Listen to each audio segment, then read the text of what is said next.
আশা আর চলে না বাংলা ভাষা। কবে যেন হয় বেঙ্গলি ডে, ফেব্রুয়ারি মাসে না?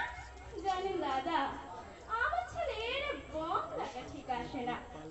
ইংলিশ বেশ বোম্বাস্টিক, শব্দের ভাষা দারুণ ভাষা। বেঙ্গলি দিব্যি